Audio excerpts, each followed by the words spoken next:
Como é que eu faço para minha oração ter poder? Todo mundo diz que a oração tem poder, que o jejum tem poder. Todo mundo que diz que a campanha tem poder, que o louvor tem poder. No fundo, estão dizendo: eu tenho poder através dessas coisas. Se eu orar do jeito certo, se eu jejuar do jeito certo, se eu louvar do jeito certo, se eu cantar do jeito certo, Deus vai fazer o que eu quero. E todo mundo, nessa nossa panela de tantos temperos evangélicos, quer descobrir qual é o jeito certo, o que eu faço de certo, porque eu não quero fazer errado, para que Deus me dê o que eu quero. Se eu quero um Deus para me dar o que eu quero, é porque eu sou Deus. Porque no fim das contas, o que conta é a minha vontade e não a dele. Você já percebeu como a tentação sempre parece inofensiva no começo? Descubra o que a Bíblia revela sobre essa batalha invisível. Assista até o final e deixe seu comentário.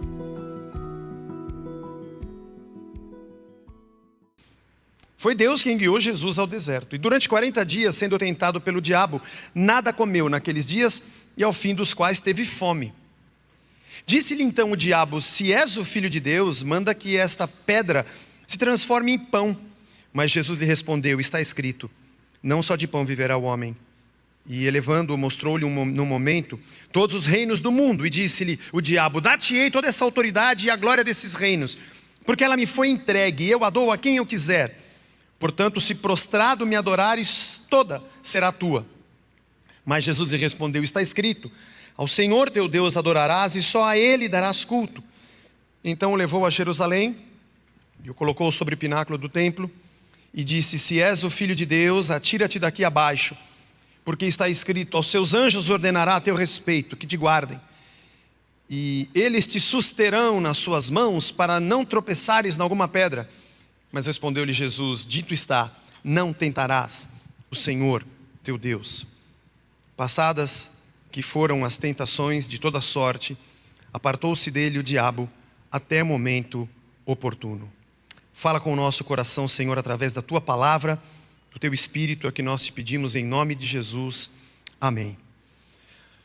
Estamos diante da tentação de Jesus.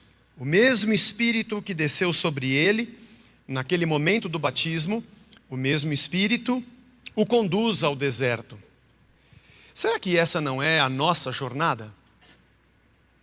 Que depois de sairmos do Éden, e o ser humano ser banido do jardim, entrou no grande deserto da vida, o grande deserto da ausência de Deus, o grande deserto da falta da presença daquele que é a própria vida, entregue à sua própria sorte.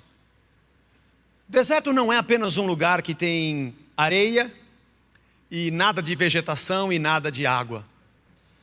Deserto é todo lugar árido da presença divina. É todo lugar onde não se sente a verdadeira vida. E eu creio que Jesus nessa tentação, e Lucas quando escreve isso a Teófilo, dizendo: meu caro amigo, deixa eu te falar o que aconteceu com esse Jesus. Aliás, nós pulamos o texto aqui, o trecho, onde Lucas conta a genealogia de Cristo, a sua genealogia humana. Ao mesmo tempo que Lucas disse: olha, ô Teófilo, esse Jesus foi gerado na Maria pelo Espírito Santo. O Espírito estava presente quando ele foi gerado, isso é dádiva de Deus. E agora eu vou te dizer, humanamente, essa é a linhagem dele. Ele é tanto perfeitamente humano quanto perfeitamente divino. O Espírito Santo que lhe deu vida e que fez com que fosse gerado no ventre da Maria, o menino. Agora, este menino que tem uma genealogia humana e que é tão homem quanto Deus, também é levado pelo mesmo Espírito ao deserto. Esse Jesus veio para atravessar o mesmo deserto que todo ser humano atravessa. Obviamente que Jesus é levado pelo Espírito ao deserto e ele ali se consagra. Ele ora, ele jejua, ele conversa com o Pai, ele se consagra, ele busca a Deus. Esse é o verdadeiro sentido da nossa oração, o verdadeiro sentido do nosso jejum. Não é uma greve de fome para a gente ganhar alguma coisa de Deus. Não é para que Deus tenha dó da gente e nos abençoe com alguma coisa. E nem é algum tipo de arma para fustigar Deus para que Ele nos dê o que nós queremos. Aliás, as perguntas que eu mais respondo quando eu faço perguntas e respostas, ultimamente, tem sido de pessoas que dizem: se Deus já sabe tudo, por que eu tenho que orar? Se Deus tem poder para fazer, por que eu devo orar?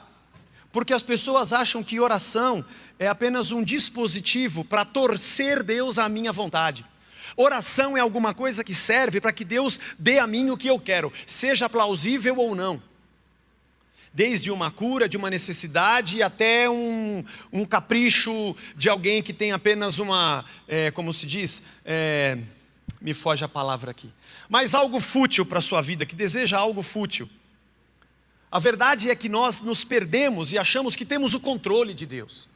Afinal de contas, foi por isso que o homem foi banido do paraíso, por comer o fruto do conhecimento do bem e do mal, e tendo o conhecimento do bem e do mal, fosse igual a Deus, sendo o homem Deus de si próprio. E isso se chama estado de pecado. Eu digo sempre isso, mas eu acho que vale a pena a gente recuperar essa ideia e falar sempre disso. A palavra pecado tem 2 significados na Bíblia.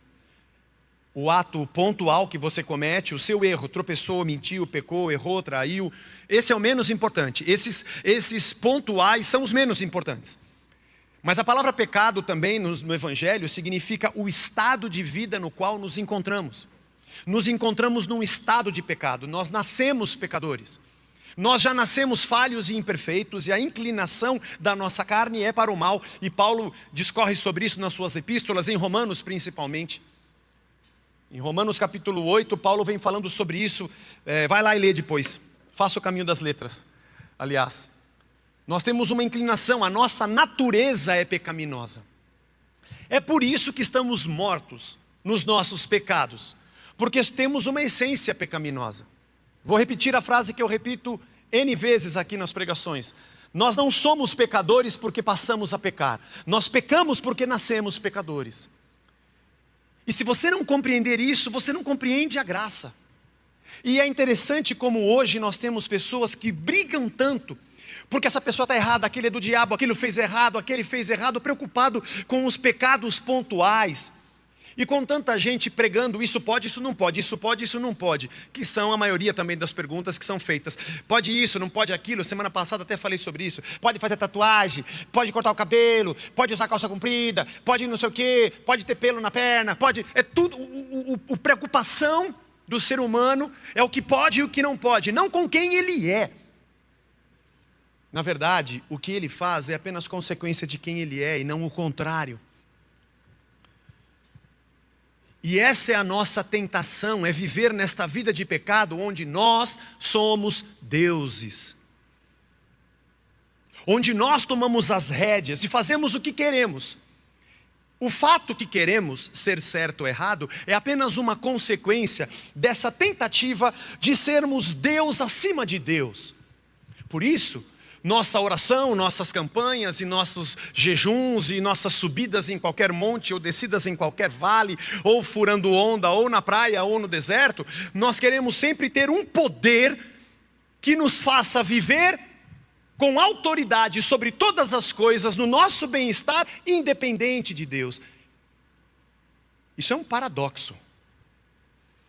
O paradoxo de se desejar ter o poder de Deus para não se depender mais de Deus. Você percebe que Jesus fez exatamente o caminho contrário disso? Jesus fez exatamente o contrário desse movimento, porque Ele era Deus. Filipenses capítulo 2 nos diz isso a partir do verso 5. Mas Ele não teve isso como uma oportunidade de usurpar a sua condição humana. Ele se tornou homem como eu e você. No que diz respeito a esta carne, a estas limitações, porque no seu espírito Ele era puro e perfeito, gerado pelo Espírito. E Jesus se transforma num ser humano para obedecer a Deus na posição de servo. Como isso é difícil. Como isso é complexo para nós. A palavra servo deveria ter um peso muito grande na nossa vida cristã. Quando alguém diz, este daqui é um servo de Deus, não é porque essa pessoa tem autoridade ou poder, é porque ela abriu mão deles, para dizer, eu faço aquilo que for a vontade do Pai que está no céu, a semelhança de Cristo. Hoje, É quando encontramos alguém que tem autoridade, soberania, poder, que dirige grandes corporações religiosas, ou que está acima dos seres humanos meramente mortais, com o seu poder, sua unção e sua autoridade, a esses é que nós proferimos a palavra. Este é um servo de Deus. Não, ele é servo da sua vontade. E ele diz para você em qual dia você deve ir à igreja, qual tipo de alquimia religiosa você deve fazer para que ele libere do poder sobre você. Porque na verdade ele tem poder de dobrar Deus, então Deus é que é servo dele. Por que está dizendo isso, Zé? Porque essas foram as 3 tentações de Cristo. Eu quero que você leia comigo o que está escrito no livro de Deuteronômio, capítulo número 8. Deuteronômio 8. Nós vamos, acho que até o versículo 6, viu? Eu não vou ler tudo, tá bom? Pedro, vamos lá. Tenham o cuidado de cumprir todos os mandamentos que hoje lhes ordeno, para que vocês vivam e se multipliquem, entrem e tomem posse da terra que o Senhor prometeu sob juramento aos pais de vocês.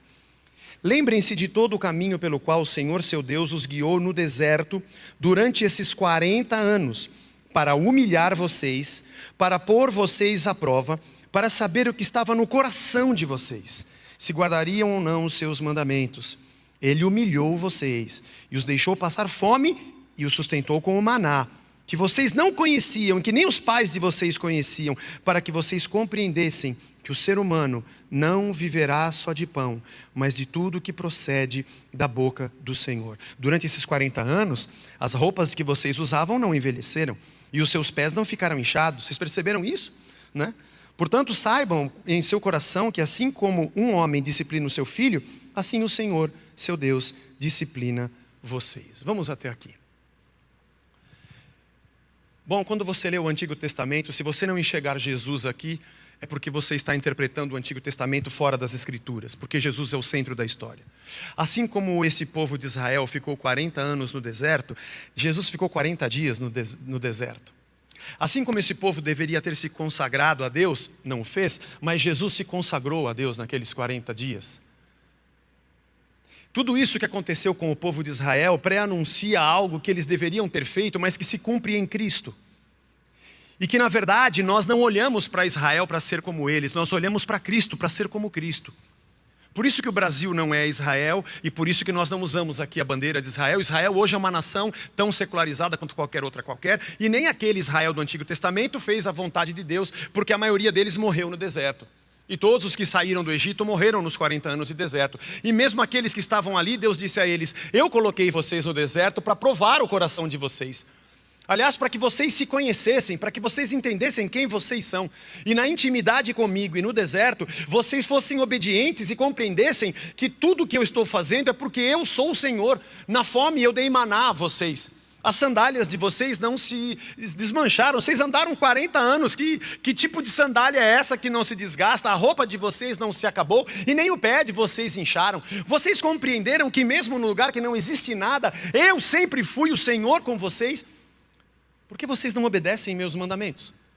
Tudo isso é uma figura do que Cristo fez, porque naqueles 40 dias Ele confiou em Deus. A primeira tentação: está com fome, né, Jesus?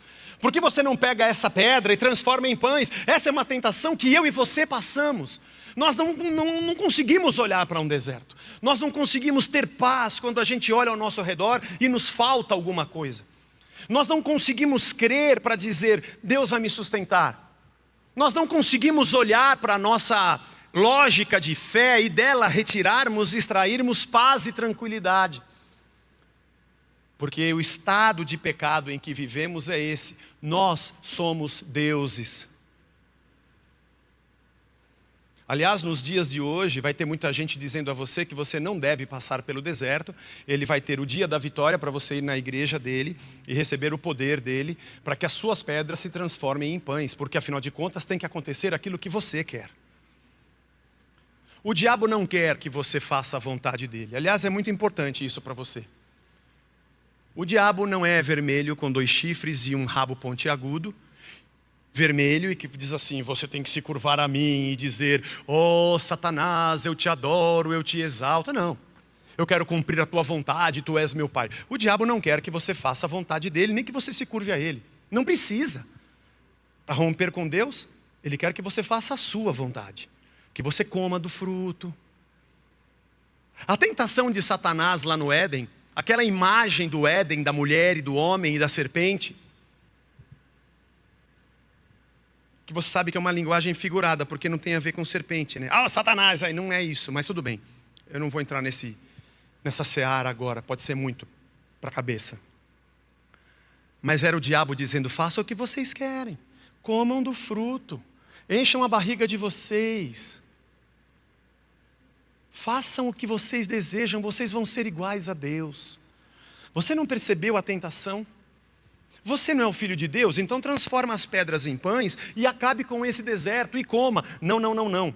Além de eu ser o pão vivo que desceu dos céus, eu estou aqui em obediência ao meu Pai. O deserto não é o meu problema.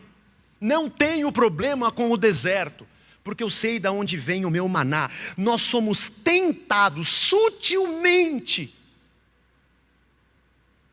a querermos que as pedras virem pães, para dizer às pessoas: Deus fez a minha vontade, para que elas temam a quem? A Deus ou a você? Vou dizer a você que tem muitos milagres que você busca no meio do seu deserto, que não são a vontade de Deus, mas é o plano satânico para que você faça a sua vontade. Na segunda tentação, Satanás diz a Jesus, é interessante como Lucas apresenta, a ordem, acho que da segunda e da terceira tentação, é diferente da que Mateus apresenta. É que Lucas está sendo didático, provavelmente, para Teófilo, para mostrar que a primeira tentação está no deserto, a segunda está num monte e a terceira está no templo. Os templos têm muitas tentações para o ser humano. Vamos primeiro no monte. Você sabe que o povo de Israel esperava o Messias, e que esse povo esperava um novo reino. Aliás, segundo a profecia de Isaías, capítulo 9, dizia que sobre os ombros desse Messias estaria o governo e o seu reino seria eterno. Eles talvez imaginassem que Israel seria soberano na terra para sempre. Seria a maior nação do mundo e sempre subjugaria as outras. Na cabeça deles era um reino humano, um reino terreno. Mas as profecias apontavam para um rei divino, para aquele que seria o contrário do que todos esperavam. Mas é interessante que hoje, quando você lê as profecias, conhecendo Jesus Cristo, você tem plena certeza de que aquilo apontava para Cristo, e não para um reino terreno. Até Pilatos foi perguntar para Jesus se por acaso ele era rei mesmo ou não. A preocupação daquele povo que gritava que o rei havia entrado em Jerusalém era uma preocupação política para Roma, porque afinal de contas ele já tinha um César. E para os judeus a preocupação era uma preocupação religiosa política, porque não podia ser um negócio espiritual só porque faz milagres. Não é isso que a gente quer. Essa é uma grande tentação que nós temos nesse nosso deserto da vida. Nós temos uma vontade de ter um reino humano que nos pega, isso nos consome. E o pior é que isso não parece pecado e nem parece tentação. Mas quando ele diz a Jesus, em cima de um monte: está vendo todos os reinos da terra, eles foram dados a mim, e eu entrego a quem eu quiser. Sabe o que você precisa fazer?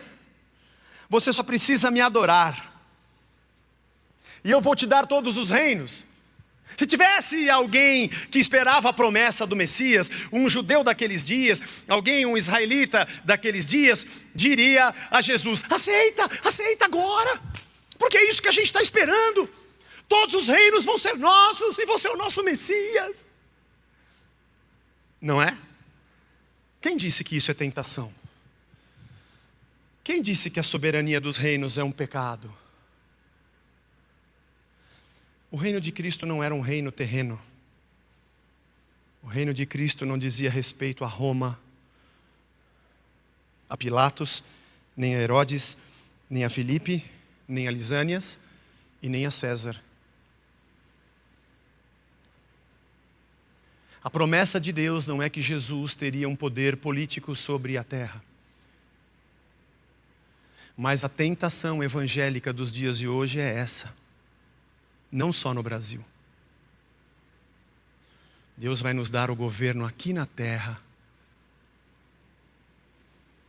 Não importa se você acredita nisso pelo viés da esquerda, da direita, do centro. Não parece tentação, né? Aliás, a gente pinta Como é que a gente fala, Wagner? A gente pinta o porco de palhaço, né? Fantasia o porco de palhaço. Veste o porco de terno, é isso aí. Veste o porco de terno. E fala, isso é uma bênção. Ó as frases que a gente ouve, a igreja está ocupando o seu espaço. Deus vai colocar um ungido no poder. Seremos o maior país evangélico do mundo. Como se a gente pudesse colocar a nossa fé goela abaixo das pessoas através de um governo e não através do Espírito Santo. Que nem através do Espírito Santo é goela abaixo. Olhamos para as ideologias diferentes que tem do capitalismo, seja ele mais ou menos conservador, ou das teorias marxistas ou socialistas, seja lá o que seja. Elas são iguais. Você não entende que elas são iguais, porque a sua ótica foi engolida por elas. Você não entende que o reino de Deus está muito acima dessas coisas. E Jesus disse o quê? Está escrito que você só vai prestar culto e se prostrar diante de Deus. Sabe que esse termo prestar culto ou dar culto são duas palavras para nós, né? Um verbo e um substantivo, prestar culto. Mas no grego é uma palavra só. O latreu é um verbo que significa o serviço sacerdotal, o serviço de cultuar. Nós precisamos de duas palavras, para eles é um verbo só. É o serviço de ir lá e oferecer o sacrifício. Isso não é interessante? Nós queremos viver uma vida nessa terra onde nós tenhamos poder, porque esse é o pecado desde o Éden. Nós sabemos o que é o bem e o mal, nós temos as diretrizes e obrigado Deus, até aqui nós precisamos de você. Agora a senhora já me deu o conhecimento, pode tirar férias, vai dar uma volta. Isso, vai na praia, vai para o Guarujá, vai para Ubatuba, vai dar uma volta. São lugares sensacionais, aliás, que eu gosto muito. Vai para os Alpes suíços, Senhor, deixa que a gente comanda aqui. E transformamos o reino eterno num reino terreno, porque não queremos ter o sacrifício de obedecer à sua vontade. Por isso fazemos sacrifício de pessoas, para o nosso bem. Mas Jesus disse, não. Só ao Senhor eu serei um sacrifício vivo. Eu não vou cair na tentação de um reino humano. Eu sei que para quem assiste essa pregação, e inteligentemente e de maneira bem safa, eu disse para o pessoal tirar os comentários do YouTube, e para você não comentar, porque eu não quero saber a sua opinião, e nem quero ouvir a sua falta de educação. E se você não gosta das nossas pregações, procure outro lugar, que você sempre vai achar alguém que fala o que você quer ouvir. Mas a verdade é que nós não estamos prontos para sermos sacrifícios vivos. Nós não estamos prontos para dizer, esse sistema do mundo está doente, eu creio no reino. Para quem diz eu creio no reino e não nessas modalidades ou nessas categorias de leitura da solvência da humanidade, nós somos achados como tolos, idiotas, imbecis, isentões. Tudo bem, chame do que você quiser.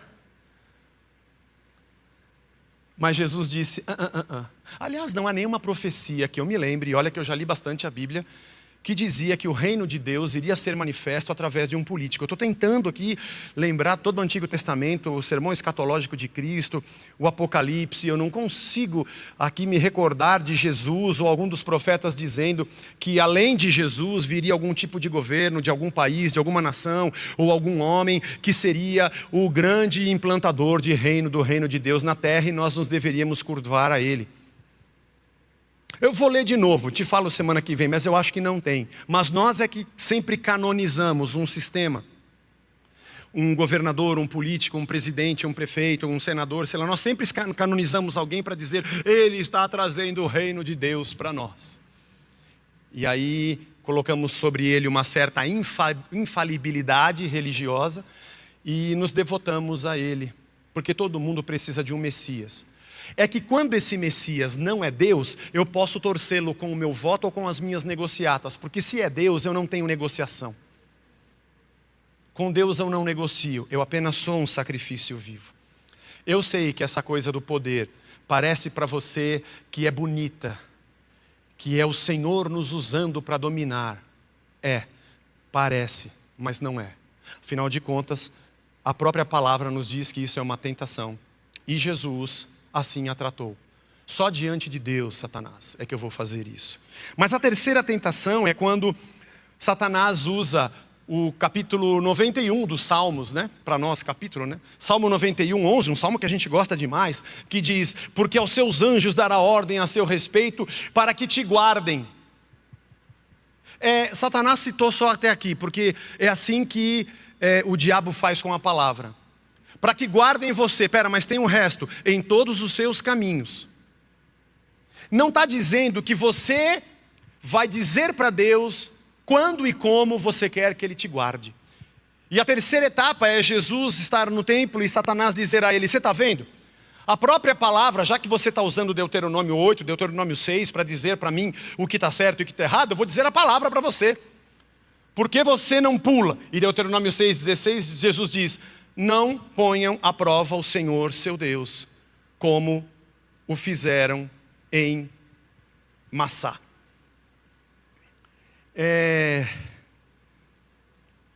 Todo mundo que pergunta: como é que eu faço para minha oração ter poder? Todo mundo diz que a oração tem poder, que o jejum tem poder. Todo mundo que diz que a campanha tem poder, que o louvor tem poder. No fundo, estão dizendo: eu tenho poder através dessas coisas. Se eu orar do jeito certo, se eu jejuar do jeito certo, se eu louvar do jeito certo, se eu cantar do jeito certo, Deus vai fazer o que eu quero. E todo mundo nessa nossa panela de tantos temperos evangélicos quer descobrir qual é o jeito certo, o que eu faço de certo, porque eu não quero fazer errado, para que Deus me dê o que eu quero. Se eu quero um Deus para me dar o que eu quero, é porque eu sou Deus. Porque no fim das contas o que conta é a minha vontade e não a dele. Mas Jesus nos ensinou a orar dizendo: venha o teu reino, não o meu. Seja feita a tua vontade e não a minha. E não se compreende que evangelho é sinônimo de morte para esta vida que é morta. Você, quando conheceu a Cristo, recebeu um convite: negue-se a si mesmo, joga o que você tem fora.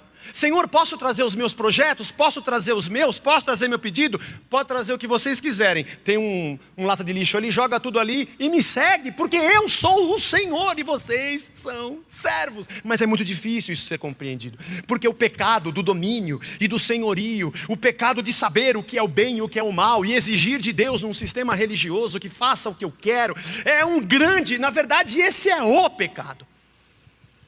Talvez o diabo tenha dito: imagina você aqui na parte mais alta do templo, onde todo mundo, num sábado ainda, tudo cheio, lotado, você dissesse: alô galera, vou provar para vocês que eu sou o Messias, hein? Meu Deus, não tem rede de proteção, vou andar nesta corda bamba, sem o meu bambu, sem rede,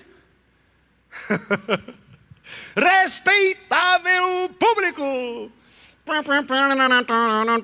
Este aqui é Jesus, 30 anos de idade,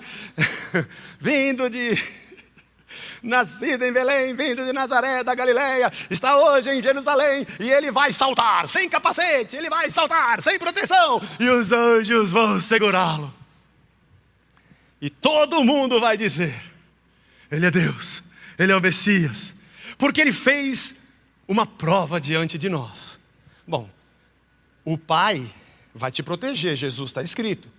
Satanás dizendo: por que você não diz para as pessoas que você desafia a Deus agora? Por que você não fala, já que está escrito, que elas devem, aliás no cartaz está escrito: qual sábado, dia tal, venham ver Jesus se jogando. Como nós fazemos hoje? Você vai vir aqui e eu vou orar por você, e se você não for curado é porque eu não sou um homem de Deus. E vai ser no dia tal, na noite tal, com o cantor gospel tal e com o ungido tal. Certo, Senhor? E o Senhor que, ai de o Senhor se não estiver aqui. Marcamos dias, marcamos horas, fazemos o circo. E eu vou soprar. Eu vou soprar. E aquele salto, tipo saltos ornamentais, sabe? Cambalhota. Jesus falou: não. Lá diz o texto que você não falou até o final, que quando eu estiver andando nos meus caminhos e por acaso eu tropeçar, ele já sabia que eu ia tropeçar e já preparou os teus anjos. Lá não está escrito para eu dizer a Deus que eu vou pular a hora que eu quiser, como se ele fosse meu servo e eu fosse o seu Senhor, para provar às pessoas que eu tenho poder. Não parece que isso é tentação? Nós adoramos pessoas que desafiam o impossível. Nós adoramos pessoas que desafiam as coisas naturais. Nós adoramos as pessoas que dizem, eu tenho poder, eu tenho autoridade. Porque Deus está tão distante e com Ele eu não consigo negociar.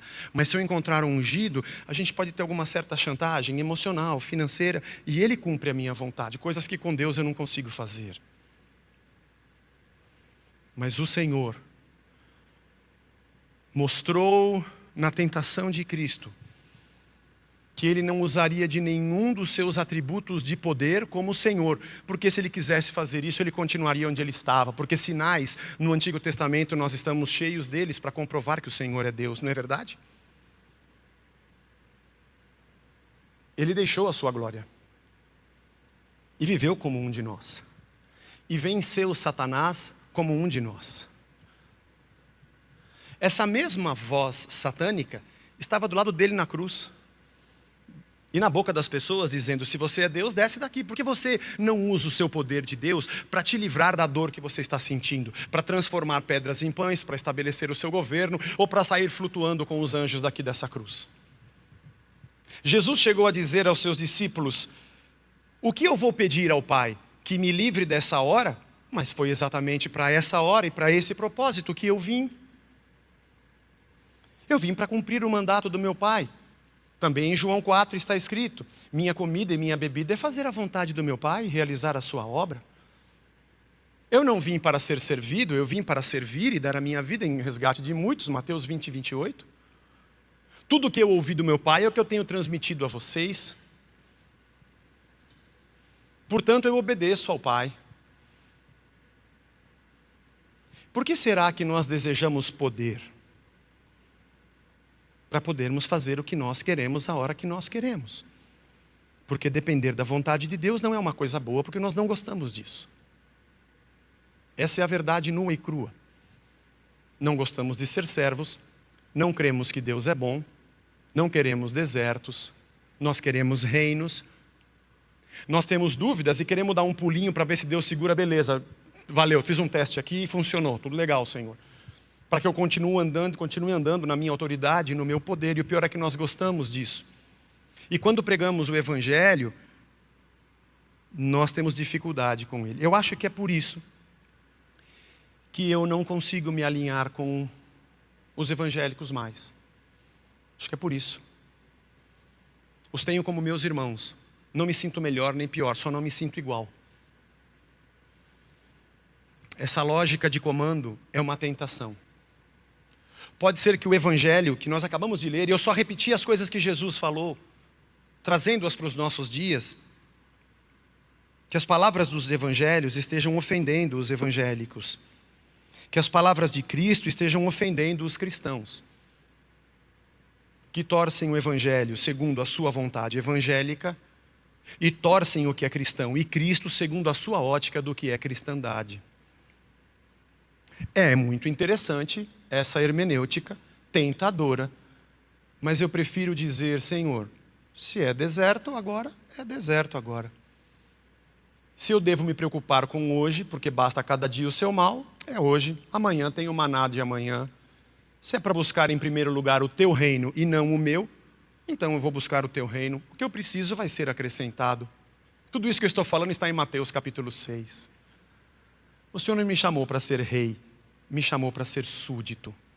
E eu não vou cair nessa tentação. E disse que depois disso o diabo lhe deixou. Obviamente que ele voltou outras vezes, inclusive na cruz, como citamos. E ele está todo dia ao nosso redor, querendo nos dar uma pseudo-fé, numa tentativa de sermos senhores e não servos. Espero que Deus te abençoe. Meu amigo Teófilo, disse Lucas, preste atenção porque o bagulho é sutil. Quando você menos vê, você já está dentro do negócio. Você caiu. Você está governando. Você está no topo. Você virou cabeça.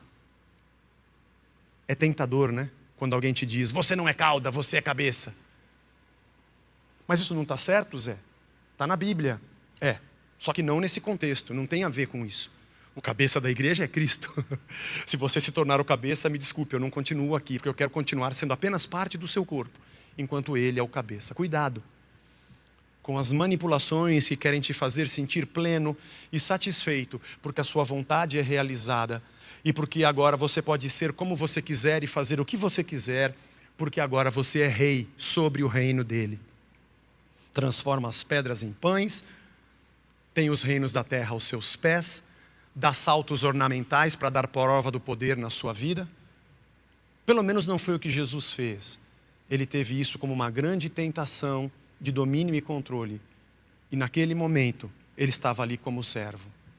Eu quero estar junto de pessoas que estão prontas para serem servas. E que Deus nos abençoe. Se esta mensagem falou ao seu coração, não guarde só para você. Compartilhe para abençoar outras pessoas. Fique com Deus e até a próxima.